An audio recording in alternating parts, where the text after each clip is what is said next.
84 लाख योनियों के प्रकार और उनके नाम आज मैं आपको बताने वाला हूं। ये जो नाम मैं आपको बताऊंगा ये अपने पुराण में से बताऊंगा। सामने आप जो एक श्लोक देख रहे होंगे, यह श्लोक जो है पद्म पुराण में से लिया गया है। तो आइए मैं सबसे पहले आपको 84 लाख योनियों के नाम बताता हूं और इस श्लोक के माध्यम से आपको समझाता हूं। तो ये जो श्लोक लिखा हुआ है इसको मैं पहले पढ़ देता हूं। ये क्या लिखा हुआ है? जलज नवलक्षाणी स्थावर लक्ष विंशति क्रमयो रुद्र संख्य कहा पक्षीणाम 10 लक्षणम त्रंसन लक्षाणी पशवा चतुर्लक्षाणी मानवा। तो इसका अर्थ मैं आपको समझाता हूं। तो जलज, जलज मतलब जलचल, जलचर, जो जल में रहते हो जीव जंतु, वो कितने प्रकार की जो है योनियां बताई गई हैं? नवलक्षाणी मतलब 9 लाख। कितनी बताई गई है?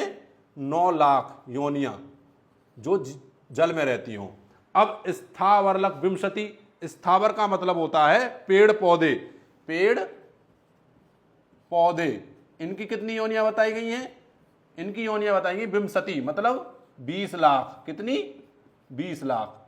और क्रमयो रुद्र संख्यका, क्रमयो मतलब होता है कीड़े मकोड़े, मैं यहां पर लिख देता हूं कीड़े मकोड़े, इनकी कितनी बताई गई है? रुद्र संख्यका मतलब 11 लाख, 11 लाख। और पक्षी नाम 10 लक्षणम, और जो पक्षियों की योनियां बताई गई हैं वह 10 लाख बताई गई हैं। मैं यहां पर लिख देता हूं ताकि आप टोटल लगा सको। पक्षियों की कितनी बताई गई है? 10 लाख। और त्रिंसल लक्षाणी पशवा, पशवा मतलब पशु, पशुओं की जो बताई गई है वह 30 लाख बताई गई हैं। पशुओं की 30 लाख। और चतुर्लक्षाणी मानवा, जो मानव की जो बताई गई हैं वह 4 लाख बताई गई हैं। मानव की, किसकी? मानव की। तो अगर आप इनका टोटल लगाएंगे तो ये 84 लाख योनियां बैठेंगी। अब होता क्या है दोस्तों, अगर आप बुरे कर्म करते हैं मानव रूप में तो आपको इन्हीं योनियों में से जो है जन्म मिलता है। अगर आप अच्छे कर्म करते हैं तब जाकर के आपको फिर से मनुष्य जन्म मिलता है, या फिर ऐसा कहें अगर आप उससे भी बेहतर कर्म करते हैं तो आपको जो है मोक्ष की प्राप्ति हो जाती है और जन्म मरण के बंधन से आप छूट जाते हैं। अब इनकी गति किस प्रकार से होती है मैं आपको भाई बता देता हूं। गति इनकी प्रकार से होती है 4 प्रकार से। कैसे होती है? एक होती है अंडज, एक होती है पिंडज, और एक होती है स्वेदज, और एक होती है उद्भज।